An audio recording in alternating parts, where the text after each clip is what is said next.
Hello साथीभाइ हो, आशा गर्छु हजुरहरू सबै राम्रै सुविस्ता सन्चै हुनुहुन्छ होला। म पनि सुविस्तै सन्चै छु, बहुत धेरै खुसी छु किनभने म छु जिरो भ्याली अरुणाचल प्रदेशमा। और मेरो सामुमा छ kiwi kiwi kiwi kiwi kiwi. यसलाई त किवी भन्छ, इङ्ग्लिसमै हो तर नेपालीमा थाहा छैन के भन्छ। 4वटा पिसलाई मैले सपिङ मलमा गएर 200 रुपिस लाइक 50 रुपियाँ गरेर किनेर खाएको थिएँ कुनै बेला। र आज मैले यहाँ किवी फलिराखेको देखेर मतलब आफैले रोक्नु सकिनँ। देखाउँदैछु म किवी बारी कस्तो हुन्छ भनेर। ये my God, such lovely lovely Kiwis man. कहिले देखेको थिइनँ मैले अगाडि त किवीहरूलाई यस्तै फलाउँदो रहेछन् भन्ने। एउटा गाछमा यति धेरै उम्रिँदो रहेछ, बाप है, झुप्पा झुप्पै हो। देखेरै खुस लाग्यो। त जिरो भ्याली अरुणाचलको भन्दाखेरि एउटा नाराबा भन्ने वाइन भेटिन्छ र नाराबा बेसिकली किवीको थियो। त अहिले अलग अलग फ्रुटहरू जस्तो अपेलहरू पनि छ, त्यसमा पनि पाइन्छ। जिरो भ्यालीको यो एउटा किवी अर्चर्ड एउटा बारी हो।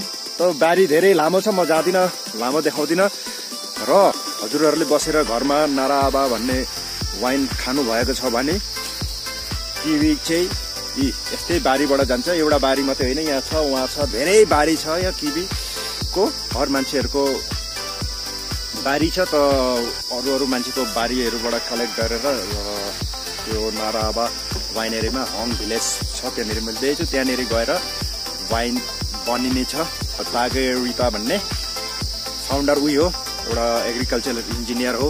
र उसले गर्दा मतलब किवीको वाइन बनाएर किवी फलाउने जति पनि यहाँ फार्मर्सहरू खतियातहरू छन् उनीहरूको लागि एउटा रोजगार जस्तै एउटा पैसा आउने बाटो बनाइदिएको छ।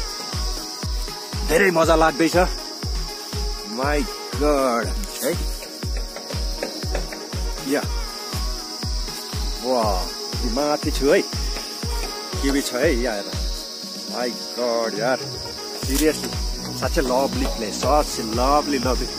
उता त्यो बाटो छ उतातिर अलिकति माथि चाहिँ एक स्टेप, यो बलेसी भयो एउटा स्टेप, अरू छ यहाँ स्टेप स्टेप स्टेप, त्यति चाहिँ हुँदा छ। यहाँबाट तर धेरै छ है, लामै खालको छ वरिपरि।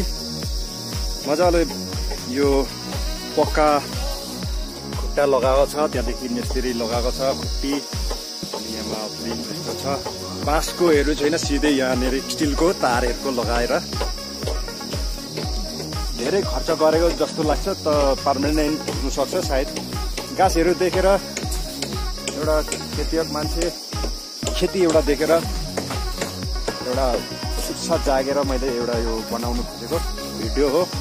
र यहाँनिर यसरी छ धेरै धेरै धेरै धेरै किवीको बोट। आशा गर्छु देखेर धेरै राम्रो लाग्यो होला हजुरहरूलाई। किवीलाई नेपालीमा के भनिन्छ अलिक थाहा भएन, हजुरहरूले कमेन्ट्स गरेर बताउनु होला किवीलाई के भन्छ नेपालीमा चाहिँ। र म अझै एउटा चिज देखाउँदैछु, जिरोमा आएर देखेको जिरो भ्याली अफ अरुणाचल है। जिरोमा एउटा फुलबारी, जुन खेतमा बाटोको छेउछेउमा फुलबारी राम्रो राम्रो यति लामो हुन्छ, त्यो लागि एउटा जिरो फेमस छ। अर्को एउटा जिरो फेमस छ म्युजिक फेस्टिभलको लागि। म्युजिक फेस्टिभल भनेपछि पुरै गाउँ, मतलब यो गाउँ नै मतलब सब म्युजिक नै बजिरहेको हुन्छ। र अन्ली इन्डियाको नभएर सब बाहिर देशकाहरू पनि मान्छे आएका हुन्छन्। अरू जिरो भ्याली फेमस छ एप्पलहरूको लागि पनि। यहाँ विभिन्न प्रकारको फलहरू फल्ने गर्छ धेरै। अरू यहाँको आपतानी ट्राइब भन्छन्। मलाई देखेर त बढिया लाग्यो एकदम आपतानीको। म चाहँदैछु अर्को एउटा चिज देखाउनुलाई। हजुरहरूले घाँस त धेरै देख्नुभयो होला, घाँसको पत्ताहरू पुरा देख्नुभयो होला। हामी त यसलाई भन्छु पत्ता है, त्यसलाई भन्छ घाँसको पत्ता। यसको चाहिँ पात भन्ने हो कि के भन्ने यसलाई? यो घाँसको पात हो। मैले चाहिँ कहिले देखेको थिइनँ यस्तो। देखाउनुलाई रहर लागिहाल्यो र त यसरी देखाउँदैछु। यसलाई म घाँसको पत्ता होइन, यसलाई घाँसको कपाल भन्न चाहन्छु, किनभने एउटा छ यसमा मजा।